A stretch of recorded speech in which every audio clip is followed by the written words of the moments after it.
We might still remember the iPhone 15 series, but people are already talking about the iPhone 16. Apple made some cool changes to the 2023 lineup. They added Type-C, switched the mute button for an action button, and used titanium for the bodies instead of stainless steel. Also, the non-Pro iPhones now have the dynamic island, while the Pro Max model got a periscope camera. Usually, what's only in the Pro iPhones might come to the non-Pro ones next year. Apple likes bringing new stuff to its devices. With the leaks we've heard, let's see what the iPhone 16 lineup might have for us. Apple changed a lot in the iPhone 15 series, and we think these changes will keep going with the iPhone 16. The new action button from the latest edition might be in the regular iPhone 16 models next year. Apple likes to bring Pro stuff to its regular iPhones, like they did with the dynamic island in the iPhone 15 and 15 Plus. If you like the mute switch, get ready, because it might go away once the iPhone 16 lineup comes out. And if one new button wasn't enough, there might be another one called the capture button in the iPhone 16 series.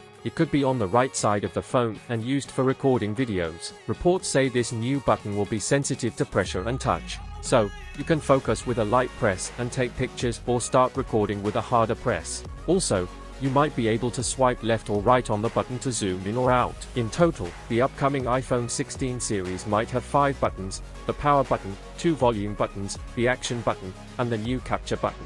They are testing these buttons on all 4 models of the iPhone 16 series. But there's also talk that Apple might get rid of physical buttons altogether and use solid-state buttons in the iPhone 16 Pro models next year. This feature was supposed to be in the iPhone 15 series at first, but they had to delay it because making it was too hard. Recently, Mac Rumors showed pictures of 3 early iPhone 16 ideas. The first one, in yellow, looked like the iPhone 10 with a camera pill and 1 volume button that vibrates when you touch it. The second one, in pink, had cameras lined up vertically but with separate volume buttons. The last one, in midnight black, also had cameras lined up vertically, separate volume buttons, and a bigger action button along with a new capture button. What's interesting is that all 3 ideas had an action button, which might mean they are getting rid of the mute switch in the future. The iPhones coming out in 2024 might be bigger than before. Apple wants to make the iPhone 16 Pro models a bit larger. The new screens could be 6.2 inches and 6.8 inches for the iPhone 16 Pro and 16 Pro Max, which would make them the biggest screens ever on an iPhone. There's also talk that the top model might be called Ultra and have a huge 6.9-inch display. The smaller iPhone 16 Pro might have a 6.3-inch OLED screen. Reports from Mac Rumors also say the screens will be bigger,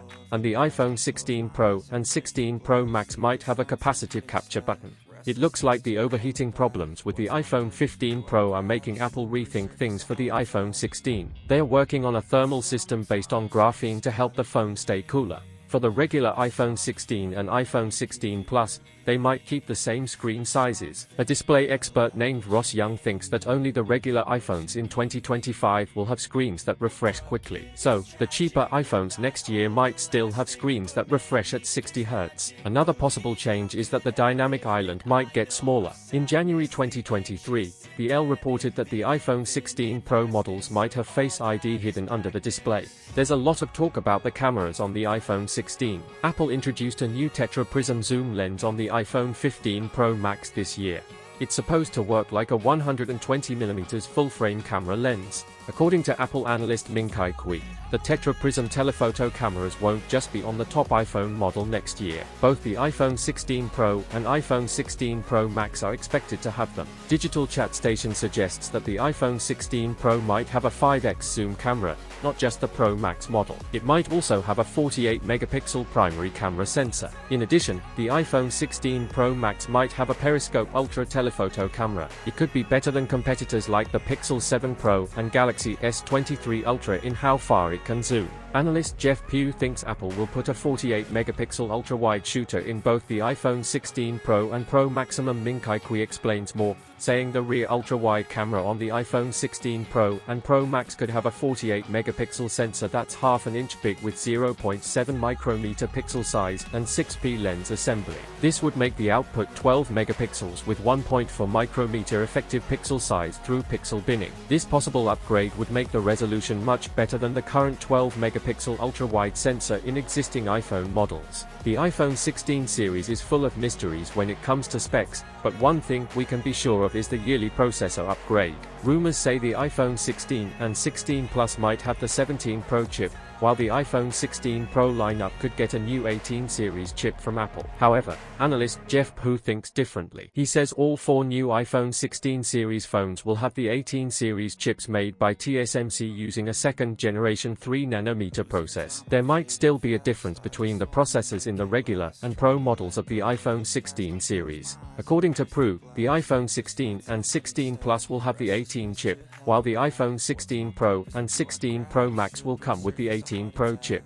Regarding storage options, they might stay the same as the iPhone 15 series. However, there could be changes in RAM. Pu suggests that the base iPhone 16 might come with 8GB of RAM, which is an upgrade from the base iPhone 15's 6GB. They are likely to keep the same for the iPhone 16 Pro models. Even though many things might stay similar, there are still plenty of upgrades with the new hardware. They'll have better and brighter displays, along with new battery thermal technology, which should make the experience better. But because it's so similar to its predecessor, it probably won't make people with an iPhone 15 rush for an upgrade. For anyone with an older iPhone or thinking about getting their first iPhone, the iPhone 16 series could be a great choice. As we get closer to the launch, more information will come in, and I'll share it as soon as I can. Make sure to subscribe so you don't miss out in the future. Thanks for watching, have a great day, and keep smiling.